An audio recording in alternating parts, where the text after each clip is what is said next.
Ok, bueno, vamos a empezar. Hoy, la semana pasada y buena parte de las lecturas estuvieron dedicadas a estudiar lo que se llamó la escuela clásica. He pasado también la presentación al correo, del chat. Entonces tienen la presentación ahí en sus teléfonos para que la puedan seguir por teléfono o en la computadora. Y Y bueno, en la clase anterior habíamos visto como las diferencias o las similitudes entre la escuela, eh, los autores de la escuela clásica, y hoy vamos a revisar a los autores de la escuela neoclásica, ¿verdad? Hay que reconocer que probablemente hubo mujeres que trabajaron la economía, pero no fueron reconocidas en ese momento por sus aportes a la teoría.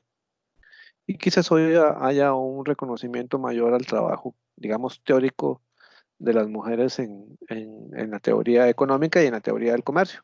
Pero en ese momento, pues la literatura todavía reconoce a la mayoría de autores, no de autoras. Espero que en algún momento todo eso cambie. Pero bueno, vamos a hablar prácticamente de autores clásicos en general, porque hay digamos, en esta parte de la escuela neoclásica hay elementos comunes y luego elementos muy particulares que creo que no son tan importantes para el conocimiento que ustedes deberían de tener, pero que creo que esos detalles, ¿verdad? De cada autor neoclásico tenían un tronco común, un núcleo común de conceptos, que son los que vamos a explicar ahora. Y luego las variaciones y los énfasis que cada uno de estos autores, digamos, hizo con la teoría. Lo primero que voy a hacer ahora es como hacer el contexto de señalar qué es lo que nosotros como eh, estudiosos y estudiosas de la teoría del comercio internacional estamos dejando atrás en términos de contexto, ¿verdad? Ya no nos vamos a referir más a ese contexto porque ya desde que Adam Smith hizo sus primeras propuestas, a las propuestas de tanto de Carlos Marx o de Karl Marx como de los teóricos de la escuela neoclásica, pues ya habían pasado 100 años, ¿verdad? Y el contexto más o menos 100 años. Eh, un siglo, pues el contexto tiene que ser distinto. Entonces, bueno, dejamos atrás como contexto, ¿verdad? Una disputa enorme por el poder entre los dueños de la tierra y los dueños del capital, que es con lo que se encontró Adam Smith, David Ricardo, Malthus eh, y Mill, ¿verdad? Eh, Ese fue como uno de los contextos. Eso lo estamos dejando atrás y luego vamos a encontrar otras disputas que las recuperó, digamos, de una manera magistral, eso es lo que se dice, independientemente si uno cree o no cree en esas ideas, pero digamos, su análisis sigue teniendo una enorme vigencia. Hoy lo recuperó de esa manera Marx, ¿verdad? ¿Cuál es la disputa por el poder en el contexto donde él vivió, ¿verdad? Entonces, bueno, ya dejamos atrás la disputa por el poder entre los dueños de la tierra y los dueños del capital. Dejamos atrás una disputa por la distribución de la renta y la legitimación del capitalismo, ¿verdad? Cuando Marx y los autores neoclásicos hacen sus planteamientos, ya el capitalismo era una ideología digamos, una realidad económica, digamos, consolidada. Y, por supuesto, dejamos atrás la consolidación de la primera revolución industrial que tuvo un efecto importante en toda la agricultura.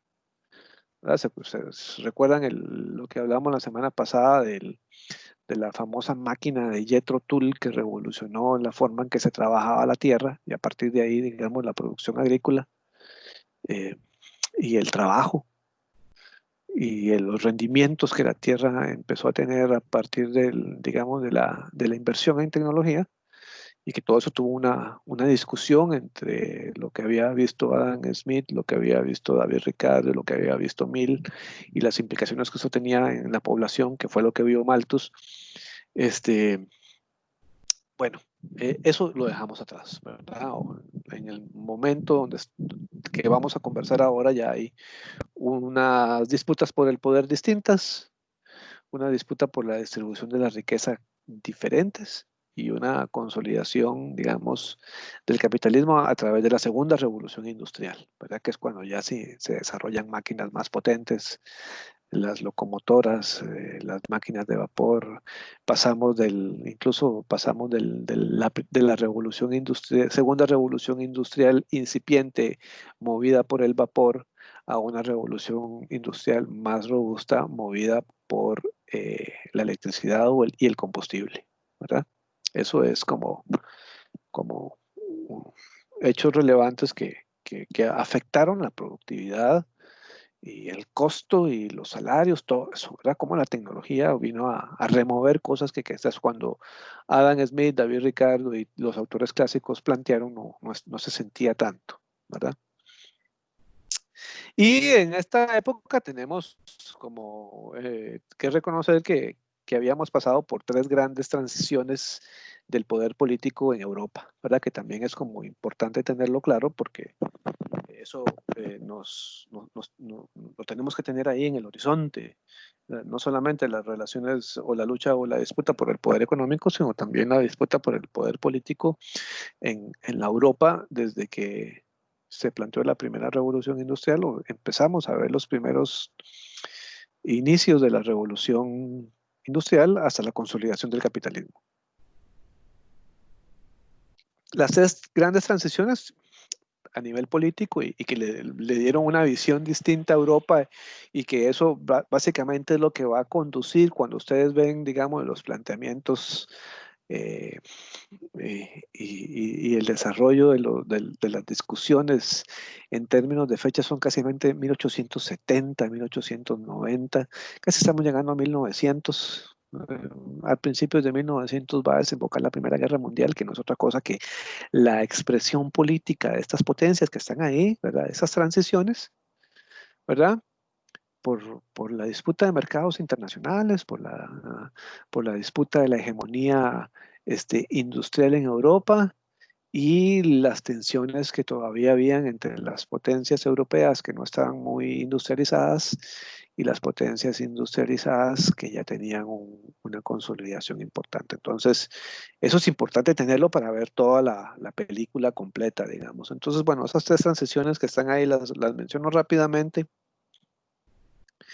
En el siglo XVII, la hegemonía en Europa la lideraba Francia, ¿verdad?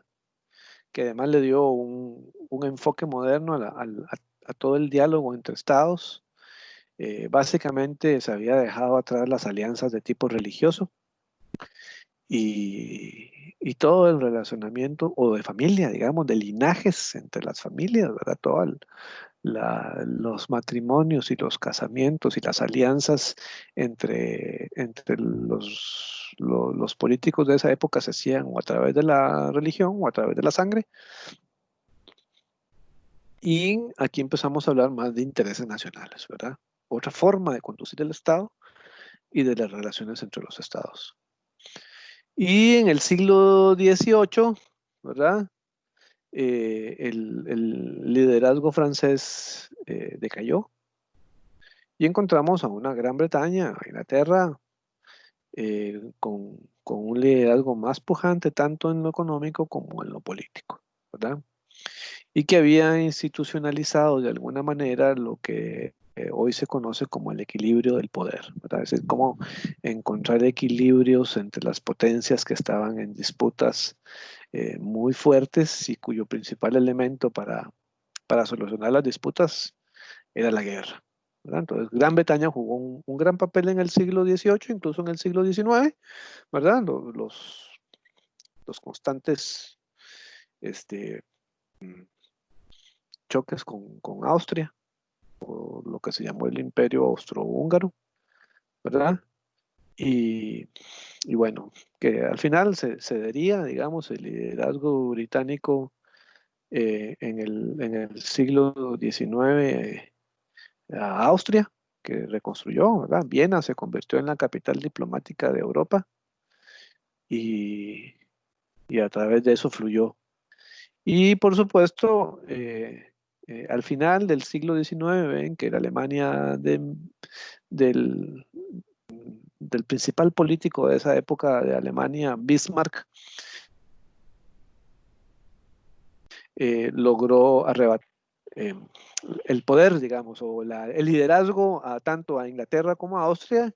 Y si ustedes se fijan, a finales del siglo XIX, 1900, ese, esa aparición de Alemania generaría la Primera Guerra Mundial y la preparación de todos los países para la Segunda Guerra Mundial, ¿verdad? Entonces, ese contexto es súper importante, el que estamos viendo ahora de la economía clásica y neoclásica, porque tiene mucho que ver con los planteamientos iniciales de los autores neoclásicos, ¿verdad? De competencia perfecta, equilibrio entre salarios y empleo, ¿verdad? Las ideas de pleno empleo, digamos, sin guerra y todo el resultado que saldría de una economía con guerra y en depresión, ¿verdad?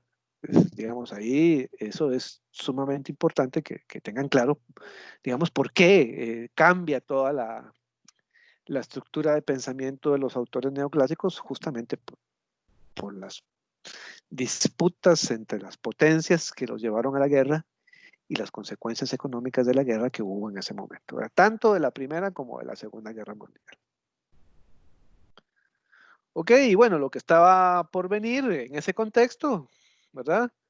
Que ya lo hemos adelantado en esta conversación, es la consolidación del capital como, digamos, el mecanismo orientador de casi todas las economías del mundo. Digo casi todas porque luego hubo una división ahí entre el mundo capitalista y el mundo socialista, ¿verdad? La mano invisible del mercado y las economías planificadas a través del Estado. Pero el capitalismo como una, digamos, fuerza potente a nivel internacional estaba por venir. La segunda revolución industrial que puso como principal eh, componente no solo en la producción, ¿verdad? Sino en la guerra, la tecnología. Y después, ¿verdad? Una disputa que es lo que va a llevar a la Primera y a la Segunda Guerra Mundial, una disputa por la hegemonía industrial y la conquista de mercados, ¿verdad? Esos es como los elementos principales del contexto que hay que revisar y solamente pongo este gráfico que logré recuperar ahí de varias búsquedas que hice, que es como más o menos como era el crecimiento, digamos, económico de los países desde 1840 más o menos hasta 1920, ¿verdad? Después de la Segunda Guerra Mundial. Vean que casi que, ven, se fijan en la raya de 1900, abajo de ese cuadro a la derecha está 1900. Si se fijan, es prácticamente el momento donde la economía se estanca, ¿verdad? Ven que va todo subiendo y de repente, pum, la economía se estanca, que es producto de los efectos de la Primera Guerra Mundial y los procesos de recuperación que, digamos, eh, no pudieron consolidarse de una manera, por eso es que hay una Segunda Guerra Mundial, y además porque casi todos los esfuerzos de los países se abocaron a la generación de armamento, ¿verdad? La aplicación de la tecnología, no para desarrollar bienes de consumo, sino la aplicación de la tecnología para desarrollar bienes para la guerra, ¿verdad? Y entonces hay un estancamiento fuerte de la economía y la preparación de los países para la guerra. Pero digamos, eso es como un contexto que hay que tener siempre ahí como telón de fondo, como escenario de todo lo que lo vamos a ver más adelante. ¿Verdad? Y por supuesto, esa época, ¿ven?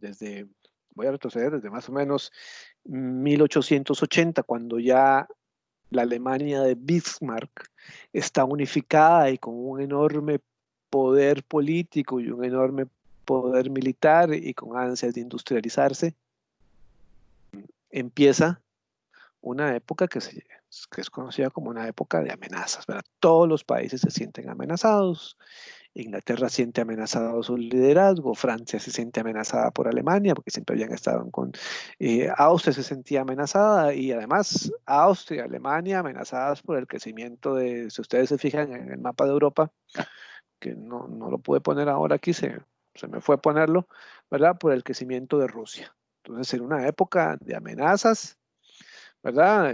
Una disputa por el poder y guerra, y en esa época, vean, desde 1800, antes de 1850, ya habían guerras, pero se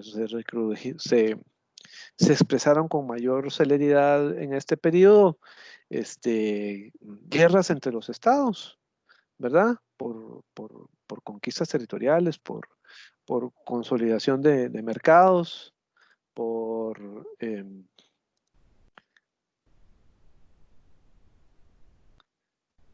por temores, básicamente, también, ¿verdad? Y de esa disputa por el poder, quien saldría mayormente beneficiado sería Alemania, ¿ok? Como una gran amenaza. Y por supuesto, hay un libro muy interesante que si en algún momento pueden leerlo, digamos, les va a aclarar muchísimo, no solamente la política comercial de hoy, sino porque el mundo evolucionó hacia donde evolucionó. Y que me parece que sería interesante que en algún momento lo lean, ahí capítulo por capítulo, poquito a poco. Es un libro muy interesante que se llama La diplomacia, de Henry Kissinger, y que además está disponible en PDF, lo pueden poner ahí, La diplomacia, Henry Kissinger, PDF en internet, y ahí les va a aparecer, el libro está disponible. Incluso tiene uno que publicó creo que hace un año o 2 años, sobre lo mismo que escribió en aquella época, pero en relación con el concierto, digamos, internacional hoy. Entonces, pero si leen la diplomacia van a poder entender muchas cosas de cómo la política afectaba en ese momento el comercio, ¿verdad? Y la economía. Pero Henry Kissinger en ese libro de la diplomacia dice que Alemania ya unificada, ¿verdad? Tenía la suficiente capacidad para dominar a toda Europa. Y que en ese momento lo hizo a través del uso de la fuerza, de la guerra. Si ustedes se fijan hoy en el contexto actual de Europa, tenemos una Alemania que domina toda Europa, que Europa no se podría ver sin Alemania, que Europa no podría ser hoy, ¿verdad? Ni hace 10 años sin Alemania, ¿verdad? Si Europa es todavía hoy una comunidad económica de estados o una unión de estados, ¿verdad? Que en algún momento se llamó Comunidad Económica Europea y luego Unión Europea. Pero si todavía Europa es eso, es gracias a Alemania. Pero eso hoy casi 60 años después, o un poquito más, ¿verdad? De la Segunda Guerra Mundial, 60 años después de la Segunda Guerra Mundial, o casi un siglo después del poder que adquirió Alemania en Europa, este, eh, Alemania domina toda Europa sin disparar una sola munición, una sola bala, sin hacer un solo disparo, ¿verdad? Eso en términos de disputas del poder tiene que ser muy importante. Europa había derrotado a Alemania, la habían postrado, la habían dividido, por eso se aprovechó para crear el famoso muro de Berlín, porque Europa había sido dividida y puesta bajo la administración de diferentes estados. Y hoy esa Europa derrotada en la Segunda Guerra Mundial, dividida, pagando una deuda a Europa por todos los daños que generó la guerra, eh, hoy domina Europa y rescata a Europa, ¿verdad? Eso en términos de hegemonía política y de hegemonía eh, económica es muy importante para Europa hoy, ¿verdad? Y por supuesto, esa Alemania unificada de ese momento generaba una gran inseguridad para Inglaterra, porque por primera vez veía en mucho tiempo un enemigo que sería capaz de cruzar el océano e invadirlos, ¿verdad? Entonces, y además se sentía insegura por los mercados, ¿verdad? Eh, pero Inglaterra pensaba que con Rusia en un enorme crecimiento, este, y Francia con un temor siempre por los conflictos que ha tenido con Alemania, ellas dos tendrían ocupadas a Alemania y que de esa manera Inglaterra estaría un poquito más a salvo de que Alemania se fije primero en Inglaterra, porque primero tendría que atender las, los temores con Rusia y los temores con Francia, ¿verdad? Eso es lo que algunos autores llaman equilibrio del poder, ¿verdad? Y todos ellos, todos los países, todas las potencias de ese momento queriendo sostener su ventaja industrial y hacerla crecer, ¿verdad? Entonces, eso es como muy importante. Por eso que en algún momento los países y los enfoques económicos se vuelven hacia adentro. Eso hay que tenerlo muy claro, ¿verdad? Los enfoques de análisis se vuelven hacia adentro porque hacia afuera estábamos prácticamente al borde de la guerra. Entonces, cómo estimular la demanda y cómo estimular el consumo, ven que ahora vamos a empezar a hablar de eso, es justamente por eso, ¿verdad? Ok. Y, y además, en un periodo de expansión de la industria, pues también es necesario pasar eh, a no solamente a producir eficientemente, sino que eso de producción eficiente se consuma. Por eso, digamos, los enfoques neoclásicos abandonaron las tesis de la oferta de David Ricardo, Adam Smith y Mill, ¿verdad? Hacia enfoques más vinculados a la demanda. ¿Ok? Eso tiene que tenerlo claro, principalmente para poder entender cuáles son las orientaciones que tomaron estos estados y por qué empezaron, digamos, estos autores, digo, no estos estados, estos autores, y por qué ese planteamiento. ¿Ok?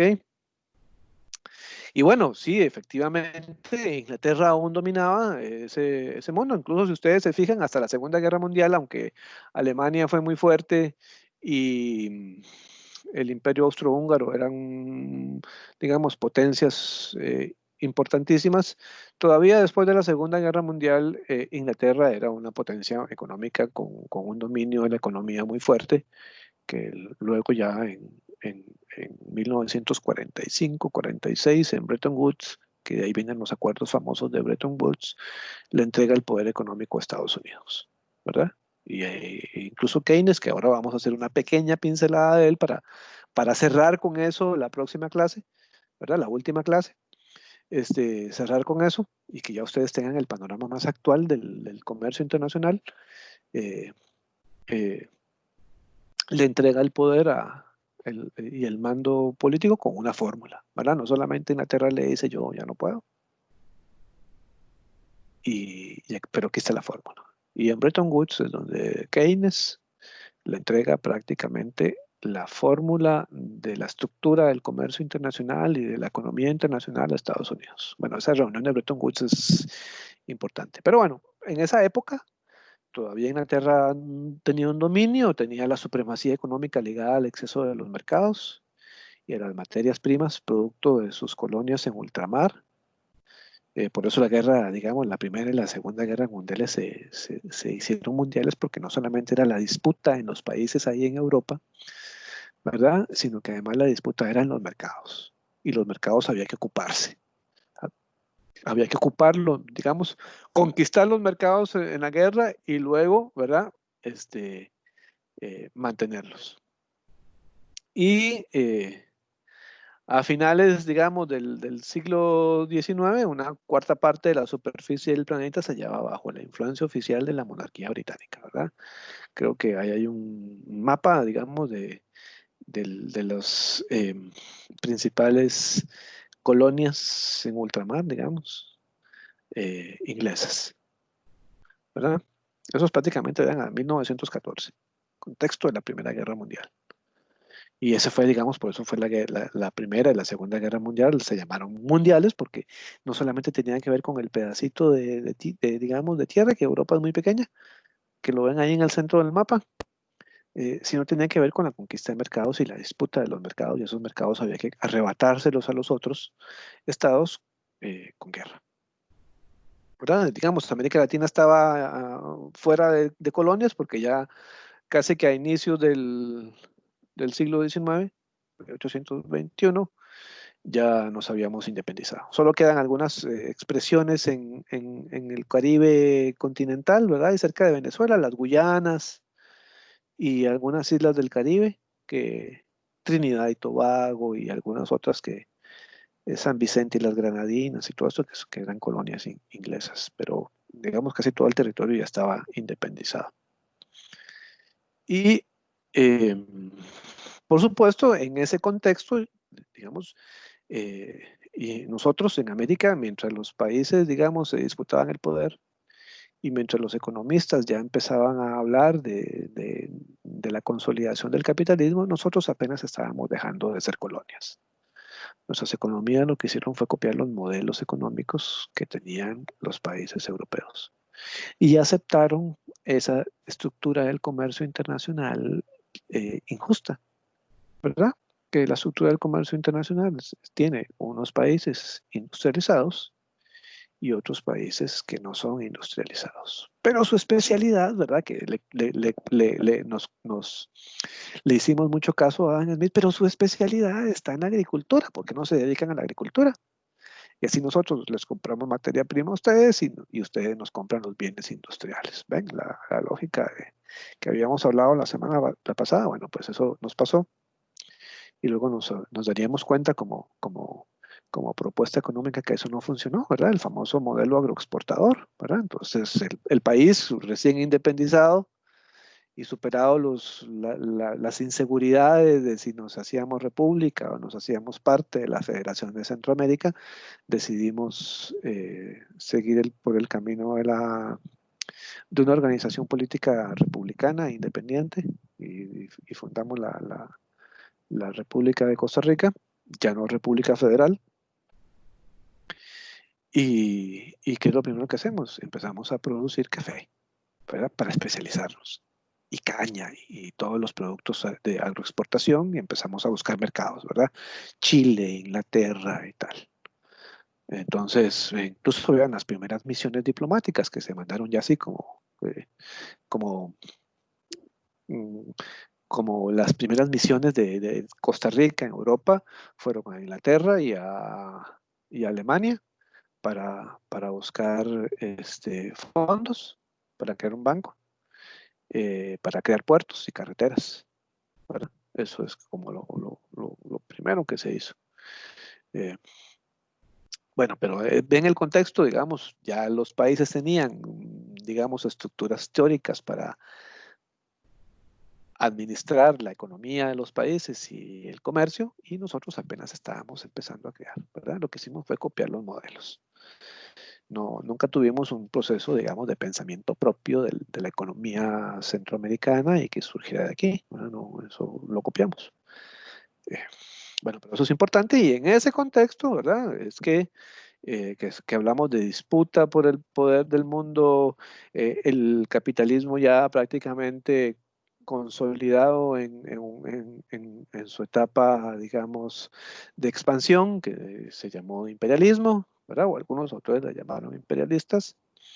Es donde, digamos, Karl Marx empieza a desarrollar sus principales apuestas teóricas, ¿verdad? Ellos pensaban que la forma en que nosotros pensamos, ¿verdad? Tiene que ver mucho por el entorno en el que tenemos, ¿verdad? Y que, por supuesto, el entorno capitalista, ¿verdad? Es un modo de producción, es un ambiente que determina la forma en que nosotros pensamos, ¿verdad? Y que ese capitalismo determinaba por qué el ser humano en medio del capitalismo siempre está obsesionado por el dinero y por la propiedad privada, ¿verdad? Eso es como lo que nos determinó, digamos, en términos de pensamiento, ¿verdad? El modo de producción, tal. Y que por eso él planteaba un proceso revolucionario, ¿verdad? De cambio fundamental del capitalismo, porque si no íbamos a seguir, como él llamaba, enajenados, ¿verdad? Siempre pensando en el dinero, en la propiedad privada, cuando podríamos cambiar a un modo de producción más social y eso determinaría otra forma de pensar. La producción ya no sería a través de la propiedad privada, sino de una propiedad que sería de todos y de todas, ¿verdad? Por eso se llamó socialismo y después comunismo, ¿verdad? Pero esa es como la idea principal de él, ¿verdad? Y además partía del hecho de que, contradiciendo a Adam Smith, que eran los deseos de las personas, ¿verdad? Y que ese deseo de satisfacer sus necesidades individualmente beneficiaba al colectivo, ¿verdad? Marx pensaba que el capital no es natural en el ser humano, ¿verdad? Es un proceso construido. Y por eso es que plantea como un juego diferente, ¿verdad? A diferencia de Smith, que aquí es donde empieza a hilar toda la construcción de su teoría. Primero hay un rechazo a que lo natural en el ser humano es el individualismo, ¿verdad? Eso no es cierto, eso es un proceso construido, ahora lo vamos a ver. Y, y segundo, que el capital tampoco, como expresión de esa naturaleza del ser humano, no es natural, ¿verdad? Y que lo natural en el ser humano, ¿verdad? Lo natural, decía, ok, sí, efectivamente, el ser humano siempre anda buscando satisfacer sus necesidades, pero lo principal en la satisfacción de las necesidades del ser humano es el trabajo, es la producción de bienes para satisfacer sus necesidades. Y esa satisfacción de necesidades no las hace individualmente, las hace colectivamente. El trabajo, decía Marx, no es una acción individual, es una acción colectiva. Tiene un libro muy interesante, un documentito muy interesante. Bueno, yo les recomiendo lecturas. Si en algún momento de su vida la pueden leer, leanla. Es un documento que se llama El papel del trabajo en la transformación del ser humano, del mono en ser humano. Y como Marx, así como la teoría de la evolución decía que evolucionamos, un día decidimos bajarnos de los árboles y caminar de manera erecta y eso nos permitió un manejo de las manos distinta para el desarrollo de herramientas y la producción de bienes, ¿ves? Fue el trabajo lo que nos hizo seres humanos, el uso de las manos, ya no para trepar a los árboles, sino para construir cosas. Eso fue, dice Marx, es un proceso colectivo, no es un proceso individual. Bueno, ese documento, léanlo. Eh, eso es lo más interesante, digamos, porque hay nota al pie de página para ustedes, ¿verdad? Hay un autor colombiano que se llama Humberto Maturana, que él dice que no, que lo que nos hizo, digamos, eh, lo que hizo posible pasar de primates, digamos, homínidos, como dirían algunos, a ser humano, si creemos en la teoría de la evolución, ¿verdad? Puede ser que alguien diga, no, profe, nosotros nos hizo Dios a su imagen y semejanza, ok, yo respeto eso, pero si creemos en la teoría de la evolución, ¿verdad? Y creemos que Marx decía que es el trabajo lo que ayudó a que el ser humano descendiera del árbol y empezara a buscar las satisfacciones de sus necesidades, creando cosas, ¿verdad? Y que esa creación de cosas se hace colectivamente, no se hace individualmente, ¿verdad? Humberto Maturana dice que no, que esa transformación de homínidos, de primates a ser humano, es posible gracias al lenguaje, a la comunicación. El ser humano empezó a hacerse ser humano cuando empezó a compartir lo que sus manos habían bajado de los árboles, lo que sus manos habían empezado a construir. Cuando lo empezó a compartir, ahí empezamos a hablar. Entonces Maturana dice que no es el trabajo, que es el lenguaje, es la comunicación lo que nos permitió ser seres humanos. Bueno, ahí ven como mm, las diferencias entre los autores, pero esto es muy interesante, lo digo como, lo puse como nota al pie de página porque un Maturana dice que no es el trabajo, que es el lenguaje, la comunicación, ¿verdad? Y que, como pueden ver ahí, que es el mismo ser humano el que crea sus medios y no una mano invisible que determina la conducta económica de los agentes, ¿verdad? Y en ese sentido, eh, Marx creía que el capitalismo había creado una estructura de la sociedad, así como Adam Smith, David Ricardo y Mill, ¿se acuerdan que lo vimos la semana pasada y ustedes lo han visto en las lecturas? Decían que la estructura de la sociedad estaba en terratenientes, capitalistas y trabajadores. Marx decía que la estructura de la sociedad estaba básicamente centrada en dos grandes grupos, ¿verdad? Quienes poseen la propiedad sobre el capital y quienes trabajan para el capital, ¿verdad? Esa era como la gran estructura de la sociedad, clases.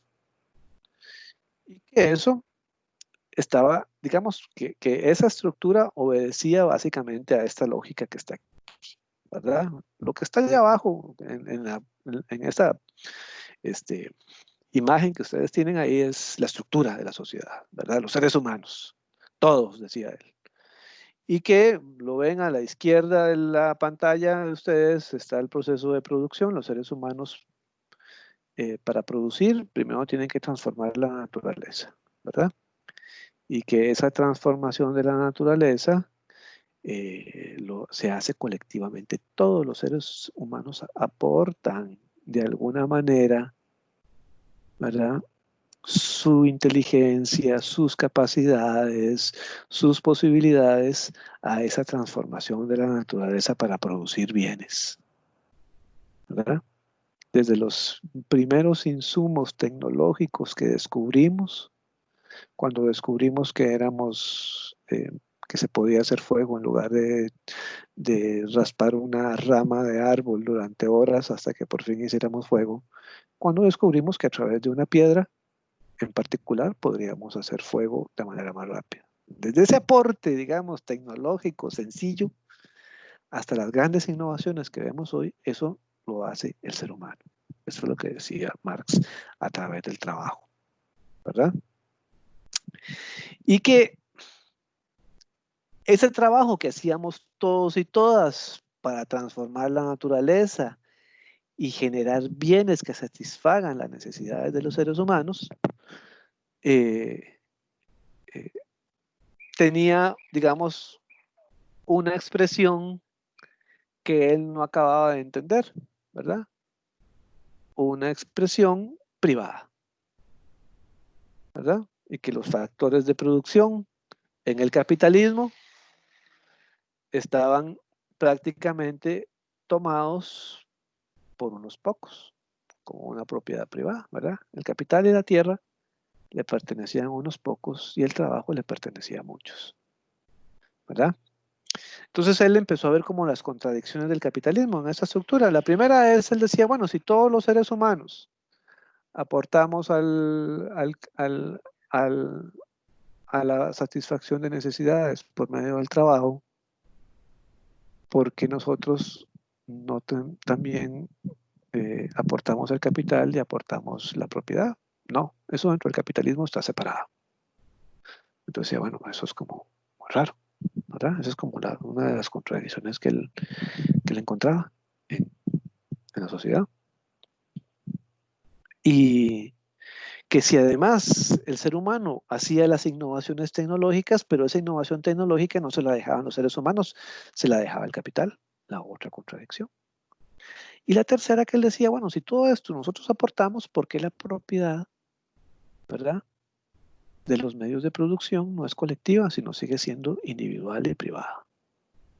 Entonces, eso es lo que él supuso que era una lucha de clases, ¿verdad? Que la única forma de cambiar esta estructura, digamos, y vean la última parte, ¿verdad? La última parte, la superestructura, que era lo que él llamaba Estado, que llamó Estado burgués, que está ahí a la izquierda de ustedes en rojo, ¿verdad?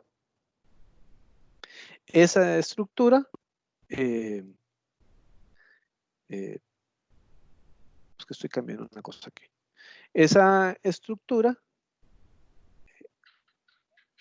no es otra cosa para Marx, el Estado no es otra cosa que un mecanismo de dominación, la superestructura, es un mecanismo de dominación que perpetúa esas relaciones que él decía que eran injustas, ¿verdad? El Estado burgués no es más que otra cosa que una expresión de dominación de las clases sociales que tienen la propiedad privada sobre el capital, sobre los factores de producción, el capital y la tierra principalmente, y el trabajo que además pagan para que nosotros trabajemos para ellos, ¿verdad? Esa estructura se consolida y se perpetúa en el Estado burgués, en esa superestructura. Y que para eso había un aparato ideológico, ¿verdad? Uno de esos aparatos ideológicos era la educación y otro de esos aparatos ideológicos era la religión. Por eso, en algún momento ustedes han escuchado que Marx decía que la religión era el opio de los pueblos. ¿Por qué? Porque era parte del aparato ideológico, ¿verdad? Que el Estado burgués tenía para consolidar toda esa estructura, digamos, que él llamaba injusta, ¿verdad? Incluso la plusvalía, ¿verdad? Nosotros vean que está ahí, que es el trabajo, decía Marx, todo ese trabajo que hacemos los seres humanos, abajo, a la derecha de la presentación, hay dos palabritas en rojo, costo de producción y plusvalía, ¿verdad? Marx decía que, bueno, ese trabajo que nosotros hacemos tiene un costo de producción que es mi salario, pero hay una ganancia que él le llamó plusvalía que no me la dejo yo. O sea, yo produzco la plusvalía por mi trabajo, pero yo no me la dejo. Se la deja el dueño del capital y el dueño de la tierra. Decía, bueno, todo eso es una estructura injusta que se perpetúa y se eh, eh, eh, consolida en eso que llamamos Estado burgués. Por eso él decía que entre los trabajadores y los dueños del capital, ¿verdad? Los dueños de la tierra, había una enorme contradicción que él llamó lucha de clases. Y que la única forma de socializar y de eliminar esa estructura injusta era por medio de la revolución. Es decir, tomar el poder, ¿verdad? Construir un Estado nuevo, por eso, digamos, la Unión Soviética y todos esos países, Cuba y todo eso, fundan un nuevo Estado con una constitución completamente distinta y todo, porque había que desmantelar esa estructura de Estado burgués y crear un Estado social, ¿verdad? Que permitiera la socialización de los factores de producción, capital, tierra, trabajo. Entonces, digamos, ese era como el planteamiento político. Marx solamente hizo eh, este mecanismo de análisis. Quien llevó a la práctica esta teoría fue Lenin, ¿verdad? Realmente Lenin fue el, el que puso en práctica la teoría de Marx, ¿verdad? En la antigua Unión Soviética. Lamentablemente Lenin muere muy joven y el poder en la Unión Soviética lo asume, bueno, en ese momento habían varios, pero el que lo asumió después de él fue Trotsky, ¿cómo se llama? Ay, ahorita me acuerdo, no es Trotsky, Trotsky lo expulsaron, tuvo que ir a México, ¿verdad? Que ustedes vieron la película si la vieron, la película de Frida Kahlo y que Frida se encuentra con él y tienen como una historia ahí en la casa de Diego Rivera y todo eso, es porque fue expulsado de allá por Stalin, el que asume el poder y el liderazgo en la revolución que había conducido Lenin es Stalin. Y de ahí cambió todas las ideas pues Stalin tenía otras ideas, ¿verdad? Ahí cambió, digamos, todo el impulso que Lenin le había dado a la revolución. Pero bueno, ahí que la historia cambió, digamos, ahí empezamos a ver otro proceso revolucionario conducido ya no por Lenin, sino por Stalin. Pero más o menos ese es como el panorama que, digamos, teórico. Este enfoque teórico todavía sigue, para mí y para muchas personas, siguen teniendo vigencia. La práctica es otra cosa. ¿Verdad? La práctica de esta estructura donde se hace una revolución, vean la revolución cubana, la revolución en China, la revolución en Rusia, que llevaron y desmantelaron el Estado burgués y construyeron un nuevo Estado, esa práctica es muy diferente a lo que, digamos, puede ser la teoría. Incluso después de aquí hay revisiones de esta teoría, ¿verdad? De ahí salen las propuestas socialdemócratas, ¿verdad? Los revisionismos que hizo Rosa Luxemburgo, en que aparece la primera mujer revisando esta propuesta económica para verla, ¿verdad? Y empiezan a ver las diferentes alternativas al análisis marxista de la economía y de la sociedad. ¿Ok? Más o menos por ahí es como lo planteaba de cada vez que muevo aquí está.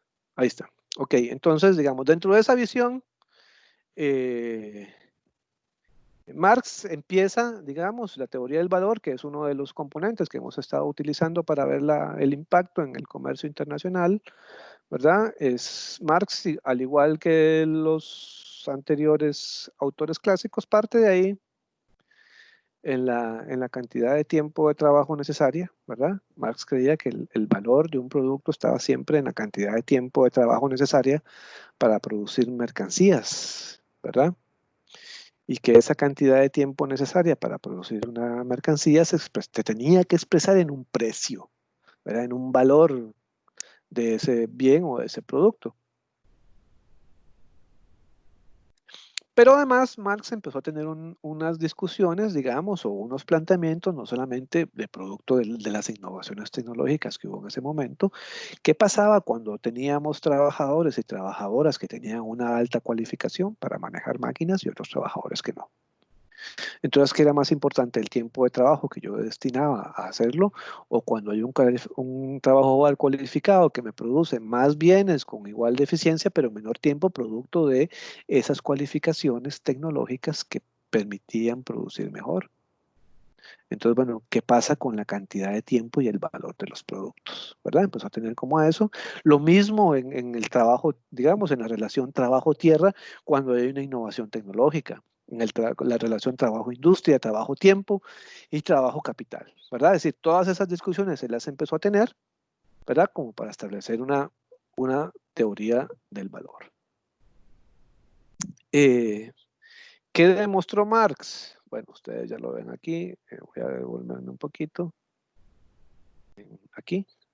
Lo ven abajo, a la derecha, seguimos teniendo costos de producción y plusvalía. Bueno, ¿por qué Marx decía que el trabajo era un trabajo explotador?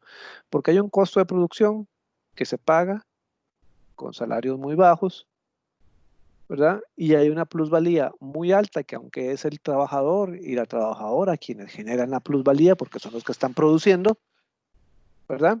Pero esa plusvalía no se la deja el trabajador ni se reparte entre el trabajador, ¿verdad? El tema de la distribución de la riqueza, ¿verdad? ¿Se acuerdan? La distribución de la renta, las discusiones de Adam Smith y de David Ricardo y de Mill por la distribución de la riqueza y los terratenientes. Bueno, Marx tenía esta misma discusión, pero con los dueños del capital, con los capitalistas. ¿Verdad? Decía, bueno, hay una plusvalía ahí que es la que produce el, el trabajador, la trabajadora, pero que no se la deja el trabajador, no se la deja la trabajadora, sino se la deja el dueño del capital, ¿verdad? Entonces él creía que la renta de la propiedad era una renta explotadora, es decir, que no era ganada, lo mismo que decían, ¿se acuerdan? Lo mismo que decía David Ricardo y Mill, que el terrateniente ganaba sin mucho esfuerzo. Entonces Barth decía, el capitalista gana sin mucho esfuerzo, ¿verdad? Y que el trabajo era la única mercancía que creaba plusvalía, ¿verdad? Bueno, si queremos ver la definición de plusvalía, es la diferencia entre el precio del bien y el costo de producción, la ganancia, ¿verdad? O sea, un producto tiene un costo, que es el trabajo, de acuerdo con la cantidad de tiempo de trabajo, que es lo que decían estos autores, y esa diferencia entre el precio era la ganancia que se dejaba el capitalista, ¿verdad? Eso es lo que Marx decía que había una injusticia ahí. Pero en la parte internacional, ¿verdad? No necesariamente fue Marx, sino fue Lenin, ¿verdad? Uno lee los trabajos de Lenin sobre la guerra y el intercambio comercial, ¿verdad? Y Lenin decía que, digamos, que las guerras eran producto de estados burgueses, siguiendo la lógica que vimos al inicio del contexto, ¿verdad? Alemania, Francia, Inglaterra compitiendo ¿verdad? Incluso la Rusia incipiente, ¿verdad? Compitiendo por la hegemonía en la industrialización mundial. Y eso decía Lenin, era lo que hacía, lo que generaba la guerra. Que si tuviéramos una economía donde los medios de producción son sociales, donde se socializan los medios de producción, no habría necesidad de conquista de mercados ni eso, porque el comercio tendría otra lógica, ¿verdad? Y que la explotación, digamos, el comercio internacional no es más que una expresión, ¿verdad? De esos deseos de los estados industrializados por producir y por estimular el consumo para la, digamos, venta de esos productos, ¿verdad? Eh, y que de alguna manera la función del comercio internacional en el Estado burgués no era una forma más de contrarrestar la caída, digamos, de la tasa de beneficio interna. Una vez que el comercio interno, digamos, topaba un límite del mercado, digamos, local, pues los beneficios empezaban a decaer y que la única forma de mantener crecientes los beneficios era exportando. ¿verdad? Vendiendo afuera para que esos beneficios siguieran llegando al país. Entonces, digamos que esa era como la visión de estos autores sobre el comercio internacional. De esos planteamientos se derivarían posteriormente, en particular después de la Segunda Guerra Mundial, ¿verdad? Otros planteamientos económicos para los países recientemente independizados o liberados de colonias, ¿verdad? Que anteriormente fueron colonias y luego fueron, ¿verdad? Que, enfoques como la teoría de la dependencia, enfoques como la teoría del centro-periferia, la propuesta de CEPAL para la estructura de la economía mundial, digamos, el planteamiento de la sustitución de importaciones y el desarrollo de mercados internos a través de la integración y generar mayores el mercado común centroamericano, todo eso es derivado de estas ideas, digamos, que acabamos de ver de planteamientos de una estructura desigual de la economía del mundo que plantearon los autores marxistas, ¿verdad? Está claro, incluso las de Wallerstein sobre sistema mundo y todo eso derivan de ahí. ¿Ok? Y bueno, a la par, digamos, de que Marx desarrollaba todo esto con otros autores, ¿verdad? Engels y otros autores, la escuela neoclásica también venía desarrollando sus planteamientos. Es una escuela muy importante para el liberalismo, ¿verdad? El marxismo es, digamos, como todo el antagonismo del liberalismo porque se enmascaró eh, cómo los países industrializados se hicieron ricos a costa de los salarios, ¿verdad? Y de la explotación de los trabajadores y de las trabajadoras. Ok, un principio, digamos, fundamental de la economía neoclásica que se mantiene y se mantuvo siempre es el mercado, ¿verdad? El mercado sigue siendo, ¿verdad? El mercado particularmente sin interferencias, eso que podríamos decir hoy libre mercado, es la mejor forma de distribuir los recursos en una sociedad, ¿verdad? Eso que Adam Smith y David Ricardo decían, el capital, el dueño del capital siempre va a ser la persona o el actor, ¿verdad? El agente económico más importante porque es el que está ahorrando y es el que está viendo oportunidades de inversión y mueve el capital, ¿verdad? El terrateniente no lo hace porque no quiere invertir, solo despilfarra, y el trabajador no lo quiere hacer porque los trabajadores solo ganan para vivir y ganan para vivir básicamente. Entonces, ¿verdad? El principal agente de eso era, digamos, el capital. Por eso decían, el mercado es como la mejor forma en que la sociedad encuentra una eficiente manera de distribuir los recursos de producción en una sociedad y quienes están buscando producir pueden encontrar gente que está queriendo consumir lo que están produciendo. Así, eso es como la principal. Eh, ¿Cuál fue el principal aporte de la economía neoclásica? ¿Verdad? Bueno, el principal aporte es ese concepto de productividad marginal de los factores de producción. Voy a ver si puedo explicarlo de una manera clara y sencilla, pero digamos eso fue. Y es muy distinto a lo que habían planteado los actores clásicos. Ahorita lo empezamos a ver, ¿verdad? ¿En qué consiste? Bueno. Eh, Igual que lo hizo Marx y los hicieron los autores clásicos, David Ricardo, Adam Smith, John Stuart Mill, partieron de las ideas sobre el valor que tiene un producto, ¿verdad? Un teléfono, una bicicleta, una Coca-Cola, un sándwich en una soda, ¿verdad? ¿De qué depende el valor de eso? Por mucho tiempo, decían esos autores, los precios son determinados tanto por la oferta como por la demanda, ¿verdad? A diferencia de los autores clásicos que decían que no, que lo que determina el precio es el trabajo, ¿verdad? La oferta, ¿verdad? La oferta del producto tiene que tener un precio bajo, ¿verdad? Y si tiene un precio bajo, va a ser más competitivo en el mercado, ¿verdad? Y si ustedes se fijan y leen así entre líneas la lectura, Me gusta mucho ese autor porque no te dice todo, sino deja espacios para que ustedes puedan sacar sus conclusiones. Si ustedes revisan con cuidado esa lectura, la forma en que se ofrecieron esos productos con precios bajos para el consumo, fue a través de pagar salarios bajos, ¿verdad? Así fue como se desarrollaron y esas fueron las ideas.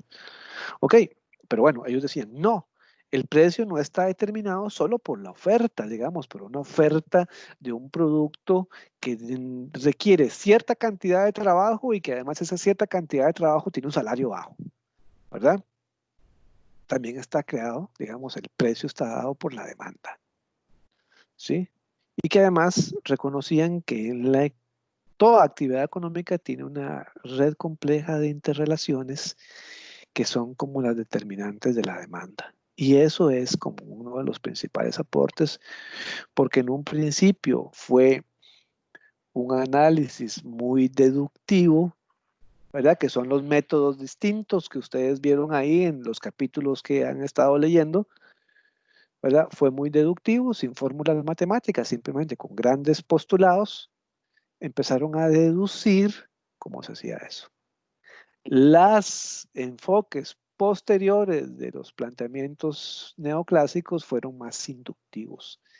A través de fórmulas matemáticas se logra inducir, digamos, o concluir el comportamiento del consumidor y de sus gustos y de sus preferencias y de sus caprichos que determinan también el precio y el valor de un producto en el mercado, ¿verdad? Esas, digamos así, en términos generales. Unos que todavía no habían desarrollado un método matemático para poder decir cómo se va a comportar digamos, el consumo en el futuro, y otros que empezaron a desarrollar fórmulas matemáticas para poder hacerlo, ¿verdad? Esa es como la gran diferencia entre los dos, pero en el fondo hacían una apuesta a la demanda como un factor importante, ¿verdad?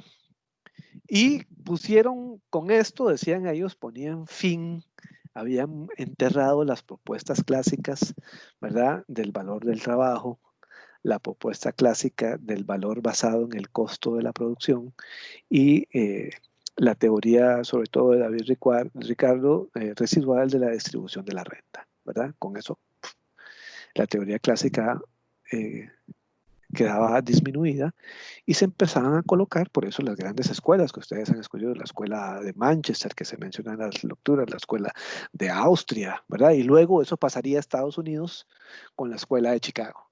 ¿Lo ven? De ahí vamos como dándole un énfasis mayor a, eh, eh, a la economía como ciencia. Y particularmente se van dando cuenta de que en un principio los análisis económicos obedecían a intereses personales, ¿verdad? David Ricardo era un tipo que hacía sus investigaciones, Adam Smith hacía sus, pero no había un apoyo, digamos, institucional de todo eso. Cuando ya hablamos de la escuela neoclásica y que están en Austria y que están alrededor de un conjunto de universidades, en Inglaterra alrededor de un conjunto de universidades, en Chicago alrededor de un conjunto de universidades, ya empezamos a ver, digamos, la ciencia trabajada desde el lugar donde se supone que sale el conocimiento, las universidades, y digamos, la formación de cuadros, o sea, la gente empezó a viajar a esos países a formarse en esas escuelas para luego traer esas ideas y empezarlas a aplicar en los países, ¿verdad? De ahí no hay ningún secreto, así ha sido. Ok, bueno, lo primero que decían esos autores, siguiendo la lógica que traíamos de teoría del valor, ¿verdad? La teoría del valor, decían ellos, depende, el valor de un producto, ¿verdad? Depende enteramente de la utilidad, ¿verdad? De qué tan útil, ¿verdad? De qué tanto resuelve ese producto una necesidad que el ser humano tiene, ¿verdad? Y esa necesidad puede ser básica, como la necesidad de un alimento, o la necesidad de prestigio, ¿verdad? Que es más difícil de medir, ¿verdad? Por eso en un inicio fue como difícil encontrar análisis matemáticos para decir, bueno, ¿cómo medimos el prestigio? ¿Cuánta gente va a necesitar prestigio de aquí a los 20 años? ¿De qué tipo de prestigio?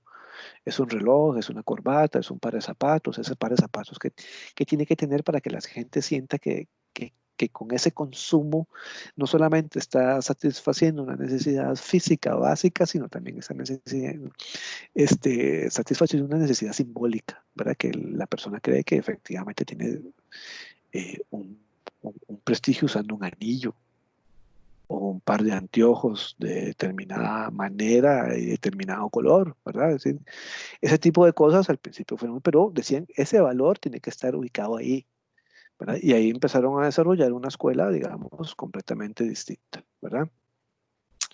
La diferencia, aunque ya la acabo de mencionar, la vamos a volver a decir y para señalar, digamos, cuál fue la forma en que los países empezaron a desarrollarse industrialmente, que hoy se los nota al pie de página, ¿verdad? Hoy se los tiramos en cara.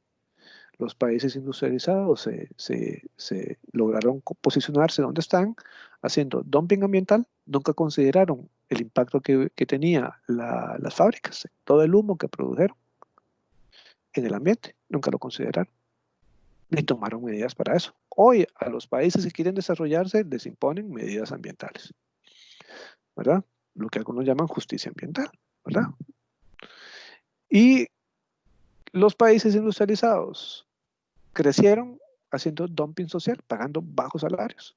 Y hoy a todas las industrias en el mundo le piden tener salarios más o menos justos y ciertas reglamentaciones que respeten los derechos de los trabajadores, que está bien, pero ellos no lo hicieron. Entonces, hay como un enorme debate hoy sobre eso, ¿verdad? O por lo menos reclamos históricos por eso, ¿verdad? Pero bueno, la diferencia es que anteriormente se pensaba que el valor de un bien, de un producto, dependía únicamente de los costos que quien lo produce incurre al hacerlo, ¿verdad? Particularmente el trabajo. Luego ustedes verían las conversaciones de, claro, la tecnología todavía no estaba tan desarrollada, pero todavía Mill lo empieza a plantear y Marx lo desarrolla mucho mejor sobre cuánto influye en el costo la tecnología, ¿verdad? Y la inversión que se tiene que hacer en tecnología para producir. Y la cualificación que tiene que tener una persona para trabajar con un cierto nivel de tecnología, ¿verdad? Hoy exactamente lo mismo, ¿verdad? ¿Cuánto le pagamos a un productor de piña y cuánto le pagamos a un ingeniero porque se siente ahora frente a la computadora a diseñar, ¿verdad? Eso es como la cualificación. Eh, y además en esa época, digamos, estos autores decían que el costo eh, en el que incurrimos al producir un bien digamos, se iba a mantener constante porque el trabajo se iba a hacer de la misma manera siempre, no había establecimiento de horas de trabajo, pero una vez que se establecieron las horas de trabajo, eso usted va a trabajar de 8 a 5 y ese es el costo de su trabajo y el aporte que usted va a hacer a la producción de ese bien, ¿verdad? Y que los salarios iban a ser invariables. Hoy los salarios no son invariables, tenemos un aumento, aunque si ustedes se fijan en la decisión que toma el gobierno para el sector público, ¿verdad? El salario no va a variar, ¿verdad? No van a haber aumentos salariales por un tiempo, es temporal la medida, pero se dan cuenta de que ya hoy tenemos salarios que van aumentando de acuerdo al índice de precios, ¿verdad? A la inflación. Entonces, bueno, todo eso se empezó a acumular cuando la economía se hizo más compleja y el intercambio se hizo mayor y claro, al haber más población, empezaron a consumir de manera distinta, ¿verdad? Y además, la competitividad a nivel internacional estaba dada por dos factores, ¿verdad? Los costos de producción, el trabajo y posteriormente, de acuerdo con David Ricardo, la especialización, ¿verdad? Entonces, esos eran como los dos elementos importantes de esta propuesta. ¿Cuál fue el cambio? Bueno, el primero es que dejamos de pensar en oferta únicamente de cuánto nos cuesta producir un bien, sino en cuánto influye la demanda, ¿verdad? Las características que una persona demanda de un bien. Y eso le va a dar un precio, ¿verdad? Cuánto desea una persona ese bien que satisfaga lo mejor que se pueda su necesidad de alimento o de prestigio, ¿verdad? Para seguir con el ejemplo. Entonces, bueno, la teoría de la utilidad marginal dice que el valor de un producto depende de qué tan útil es, qué tanto puede satisfacer de la mejor manera, de acuerdo con sus caprichos, incluso la necesidad de un ser humano. El consumo, ¿verdad?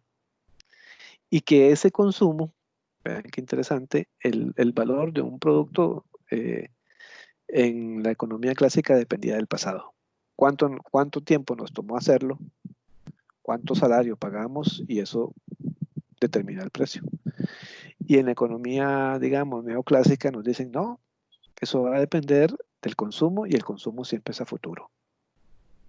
Entonces, cuánta demanda va a haber en el futuro de determinado bien y eso va a determinar el precio, incluso lo que vamos a producir y el costo de los salarios y todo. Ahora lo vamos a ver con un poquito más calma, pero cambió completamente todo. Y por eso la necesidad de hacer proyecciones matemáticas en algún momento se hicieron solamente grandes postulados y de ahí se deducía que era lo que podía hacer y luego se cambió a grandes postulados matemáticos, ¿verdad? Para medir de qué forma podíamos conocer las expectativas de la gente en 5 años, en un año, en un determinado tiempo. ¿Verdad? Entonces decían esos autores, independientemente de lo que nos costó producir un bien, cuando ese bien ingresa al mercado, el precio depende de lo que cada persona, cada comprador, cada compradora espera recibir de ese bien. Entonces pagan, ¿verdad?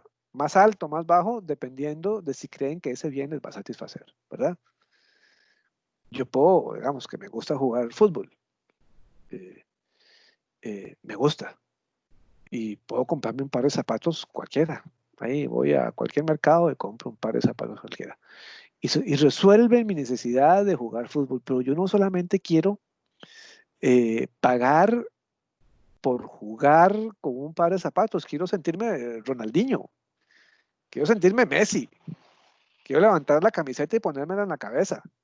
Y para eso necesito un par de zapatos Nike o un par de zapatos Adidas o de determinada marca, ¿verdad? Estoy cumpliendo una satisfacción que es meramente una cosa material, ¿verdad? El deseo de jugar, pero además estoy satisfaciendo una serie con el otro producto, pero ese producto tiene un precio mayor y yo estoy dispuesto a pagar. ¿Ven?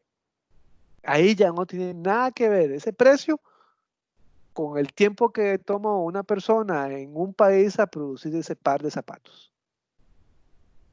¿Verdad? Tiene que ver con otras cosas, con otras expectativas, y entonces ahí, decían ellos, ahí es donde los precios cambian y donde la economía empieza a tener otro sentido, ¿verdad?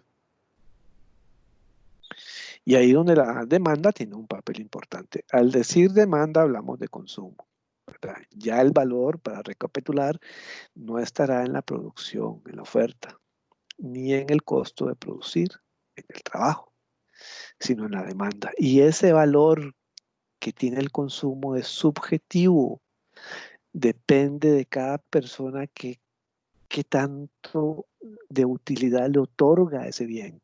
Yo puedo decir, sí, para jugar yo puedo ir a comprarme un par de zapatillos ahí cualquiera y ya, no tengo mayor expectativa y pago un precio menor. Pero si yo quiero sentirme Ronaldinho, si yo quiero sentirme Messi o quiero sentirme Mbappé, eh, y levantar mi camiseta y ponerme en la cabeza y creer que estoy en el estadio del Manchester City, pues sí, voy a pagar un precio distinto al otro, ¿verdad? Entonces, ahí es, digamos, todo eso, los economistas clásicos lo empezaron a explorar, ¿verdad? Y por eso dijeron, nosotros sepultamos a la economía clásica. Por eso decía que el valor se deriva del grado de utilidad que ese bien tiene para satisfacer las expectativas. No solo mis expectativas como mejenguero de barrio, sino mis expectativas como que cada vez que entro a una cancha para mejenguear me sienta en el Bernabéu, ¿verdad? O en el estadio de Boca, ¿verdad? Es así, digamos, ese tipo de cosas que estos economistas visualizaron, ¿verdad? Y que ahí, digamos, empezaron a desarrollar toda una, digamos, corriente de análisis micro del comportamiento de los agentes económicos, ¿verdad? Que ya no solamente buscaban satisfacer una necesidad a un bajo costo, sino necesitaban satisfacer una necesidad que son muy variadas, que son muy distintas, que tienen miles de posibilidades y miles de expectativas y que eso determinaba el precio, ¿verdad? La utilidad que tiene un bien, un producto para quien lo consuma, ¿verdad? Es la fuerza, decían estos autores, que está debajo, ¿verdad? De lo que explica la demanda individual y la demanda de mercado. Análisis micro, de cómo las expectativas individuales de cada gente hacen la demanda mayor, ¿verdad? Y para eso utilizaron tres ideas: la utilidad marginal, la maximización de la satisfacción del consumidor y el intercambio de bienes en un mercado. Esas son como las tres ideas que alrededor de eso construyen el planteamiento. Y lo que ellos llamaban utilidad marginal era la utilidad extra que un consumidor obtiene del consumo de una unidad adicional de bien o servicio. Okay. Pongo otra vez el ejemplo, ¿verdad? Un par de zapatos hechos en Costa Rica por una empresa que se podría llamar, antes ustedes no la conocieron, pero nosotros que somos un poquillo ya más viejillos sí la conocimos. Había una empresa en Costa Rica que producía unos zapatos de fútbol buenísimos que se llamaban Super Alvarado y que además habían, el zapato tenía casi el mismo diseño de un zapato de fútbol Adidas y bueno, ese zapato tenía un precio mucho menor y satisfacía mi deseo eh, de jugar fútbol, pero no satisfacía el otro deseo de sentirme un Maradona, un Michel Platini, un Messi, un eh, Mbappé, ¿verdad? Jordi Alba, no. Entonces, ¿cuál es la utilidad marginal que va satisfaciendo cada producto y cada satisfacción que va haciendo marginalmente ese producto que va acumulando, va elevando el precio, ¿verdad? Entonces, el valor de los productos es subjetivo, decían ellos. Se basa en una relación entre el efecto que tiene ese bien, digamos, el costo que tiene ese bien en generarlo, pero también la satisfacción que se percibe cuando una persona lo consume, ¿verdad? Eso es como el planteamiento fundamental. Y aquí hago como una síntesis, ¿verdad? ¿Cuál fue el principal aporte? Ahí en el centro de la pantalla ustedes tienen eh, eh, que la economía hasta ese momento se había, digamos, encargado de responder a la pregunta: ¿cuál es la relación entre cantidades de bienes que se producen y los precios? ¿Verdad? Unos a la izquierda de la pantalla decían que era la oferta, ¿verdad? Y que esa oferta estaba determinada básicamente por la cantidad de trabajo que se dedicaba a hacerla. O sea, que la relación entre cantidades de productos y de cantidades de productos o de bienes y el precio estaba determinada básicamente por la cantidad de trabajo que toma hacerlo.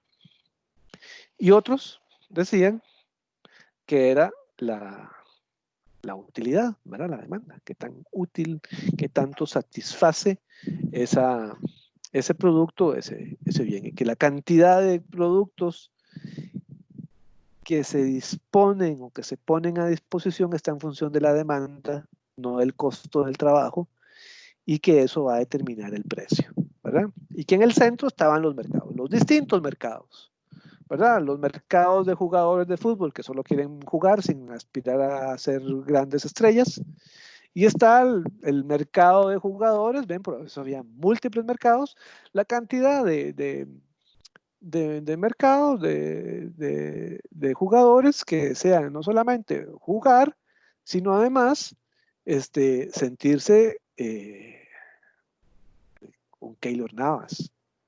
Y yo me puedo comprar un par de guantes sencillitos, ¿verdad? Pero yo quiero sentirme Keylor, ¿verdad? Entonces compro otros guantes porque el primer producto no satisface toda mi necesidad, no satisface todas mis expectativas. Yo quiero ponerme los guantes y sentir que estoy, ¿verdad? En el Alejandro Morera Soto. Así, a ese nivel.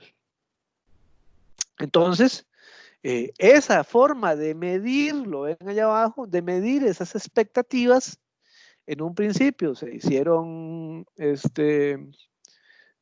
a través de algunos postulados teóricos y luego se construyeron modelos matemáticos que indujeron a modelos teóricos, ¿verdad? Eso es lo que se le llamó la nueva microeconomía, ¿verdad? Y que el objetivo de esa nueva microeconomía era describir de qué forma o cómo ocurre ese intercambio, ¿verdad? Entre productos y consumo, ¿verdad? Ese intercambio entre oferta y demanda, ¿verdad? Que estaba orientada básicamente por la racionalidad individual y la competencia perfecta, ¿verdad? O sea, no hay monopolios. Ellos siguieron, digamos, la lógica de Smith y de David Ricardo y todos los autores clásicos de que tiene que haber competencia perfecta, tiene que haber múltiples productores, ¿verdad? Y la oferta tiene que ser diversa.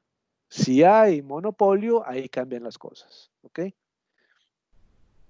Y bueno, eso ya lo habíamos visto, el precio está determinado por la utilidad marginal, la maximización del bienestar de los consumidores y el equilibrio entre oferta y demanda en los mercados. Eso es sumamente importante, ¿verdad? El tema del equilibrio. Voy a tratar de explicarlo ahorita, a ver si está aquí. Bueno, ahí está, ¿verdad? Ok, empecemos del lado izquierdo de la pantalla.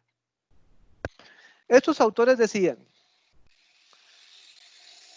si el precio de un bien depende de, pasamos al centro, la utilidad de un producto que tiene una demanda específica, ¿verdad? Un conjunto de expectativas sobre esos productos que van a satisfacer una necesidad que yo tengo, ¿verdad? Esa demanda que determina de alguna manera el precio de un bien va a afectar la oferta de salarios. ¿Cuánto voy a pagar yo como dueño del capital para pagar los salarios para hacer esos productos? ¿Verdad? Y además, porque si la demanda es baja, mis productos no se van a vender y entonces yo tengo que reducir mi oferta de empleo. Pero vean lo interesante de eso todo, ¿verdad? Que esos autores decían, bueno, el propio mercado, ¿verdad? Las expectativas van a ser que siempre la curva de oferta de salarios con la curva de oferta de trabajo, de empleo, lleguen a un equilibrio, ¿verdad? Porque va a estar también influida por la demanda de los gustos y preferencias de la gente y la tecnología, y eso va a tener un equilibrio. Eso es lo que ellos decían. Posteriormente, ¿se acuerdan que les hablé de la guerra, de la Primera y Segunda Guerra Mundial al inicio y que eso afectó todo? Bueno, posteriormente a eso, ¿verdad? Bueno, producto de este análisis que les acabo de explicar, ¿verdad? ¿Para qué sirvió esto de la utilidad y por qué fue tan importante? Surgiría así, digamos, todo un desarrollo del macro desequilibrio, porque Keynes, como lo ven ahí, Keynes diría que no siempre hay equilibrio en la economía y que en periodos como los que experimentaron entre la Primera Guerra Mundial y la Segunda Guerra Mundial y posterior a la Segunda Guerra Mundial, ¿verdad? La oferta de salarios, de empleo se redujo, pero la oferta de trabajo nunca disminuyó, porque la gente en periodos donde hay escasez de empleo, pues, y tienen posibilidad de consumir poco, pues necesitan ingresos. Entonces siempre van a expandir su curva de empleo, ¿verdad? Ustedes lo pueden ver ahora.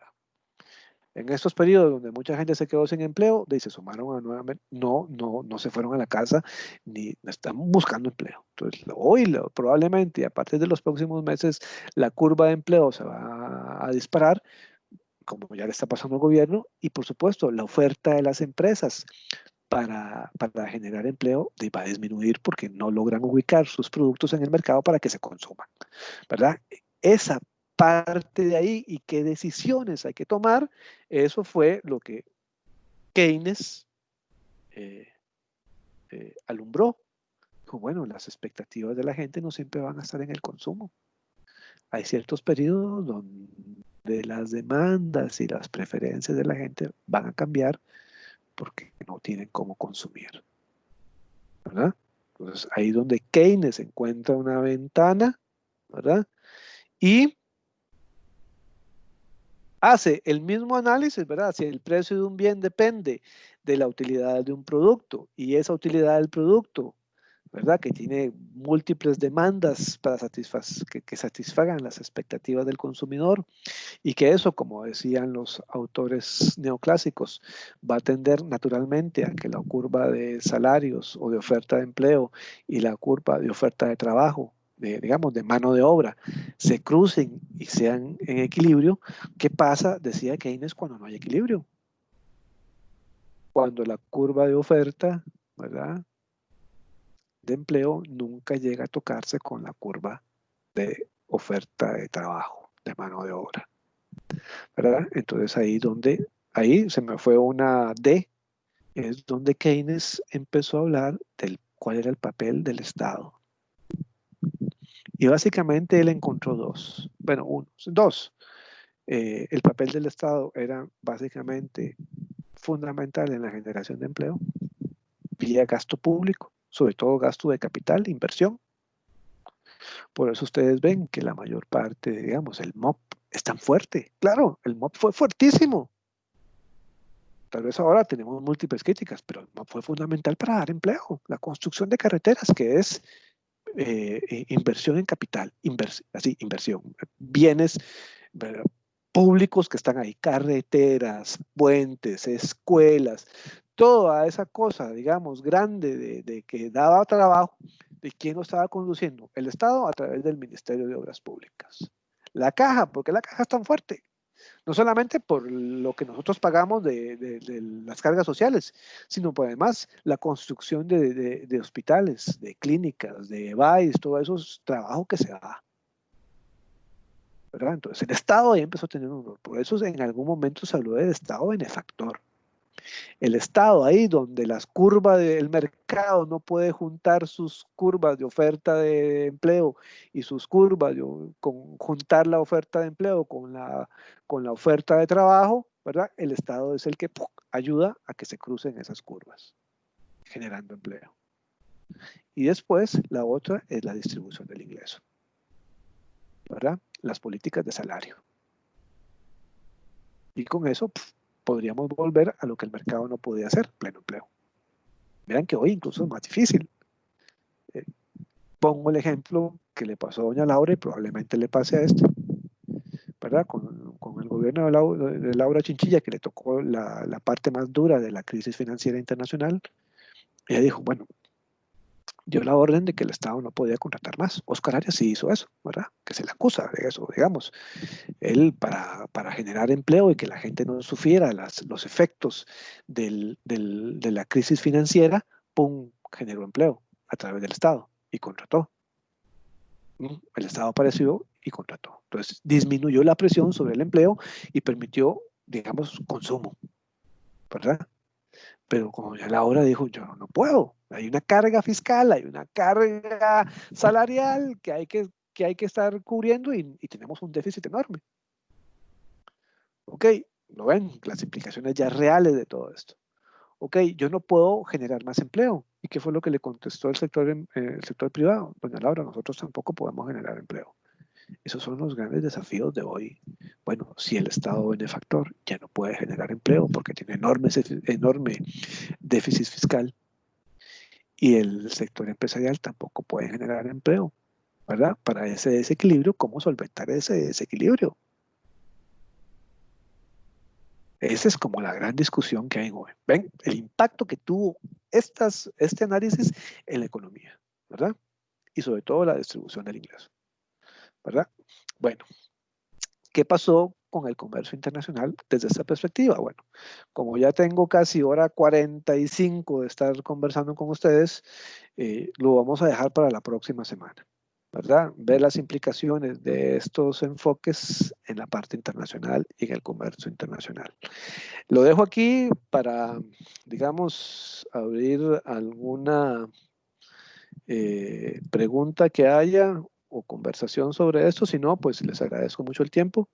Terminen de hacer las lecturas siguiendo este hilo conductor para que puedan tener un poquito más claro. Entiendo que las lecturas son muy grandes y a veces uno tiende a perderse, pero con un hilo conductor que les ayude a comprender un poquito mejor las lecturas, creo que van a, digamos, a poder tener un enriquecimiento grande de las lecturas. Así que, bueno, si no hay preguntas, Daniela, veo a Daniela Gutiérrez con la mano levantada.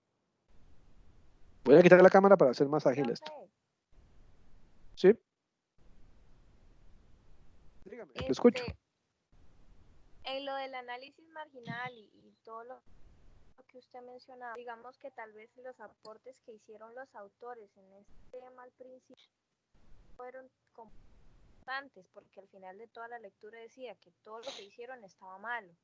Entonces, digamos que para temas de explicarlo o mencionarlo en el análisis de la historia y todas esas cosas, es mejor solamente tocar, digamos, lo que usted acaba de mencionar, o es necesario que aunque lo que ellos hayan hecho no pues funcionó mucho, es necesario explicarlo.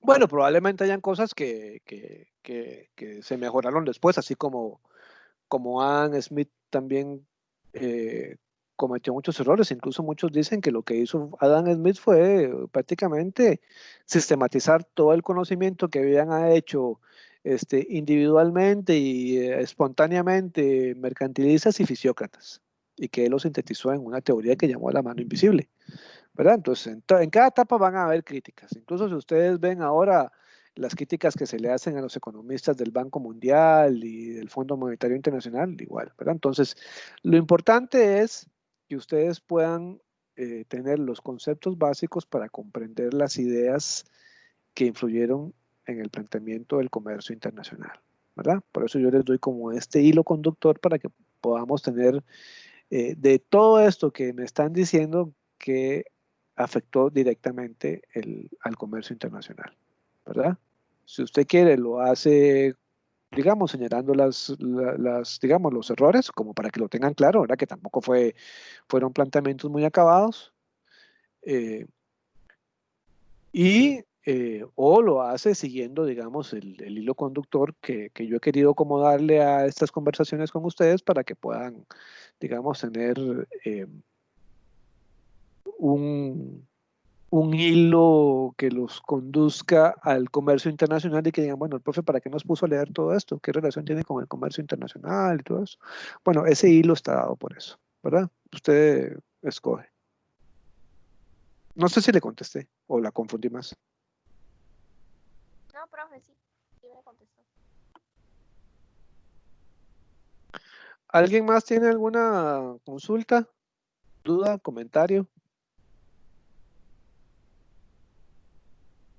Si no, entonces, bueno, esto quedó grabado. Yo lo subo ahora al aula y al YouTube para que les pueda quedar ahí de respaldo por cualquier cosa. Así que les agradezco mucho este tiempo y ¿les parece si nos vemos la próxima semana? Sí, por mí no hay problema. Profe, una consulta en base al periódico, ¿verdad? Ese periódico, digamos, la parte que uno le toca hay que enviárselo a los compañeros y también a usted por el aula virtual. Sí, hay que subirle al aula virtual porque tengo que evaluarles, sí. Ah, ok, sí. Sí, sí, Bueno, gracias. perfecto. ¿Alguna otra consulta, comentario, duda de la materia o de administrativo, digamos, de las evaluaciones y esto? Si no, bueno, Profe, muchas gracias y sí. los relatos de la historia también tienen extensión. Por ejemplo, la vez pasada usted dijo de que podían ser, no sé, mínimo 6 páginas o máximo 6 páginas. Ajá. Y en este también. Sí, también. Sí, sí, sí. Eh, sí, exactamente. Pues sí, igual que la anterior, es lo mismo.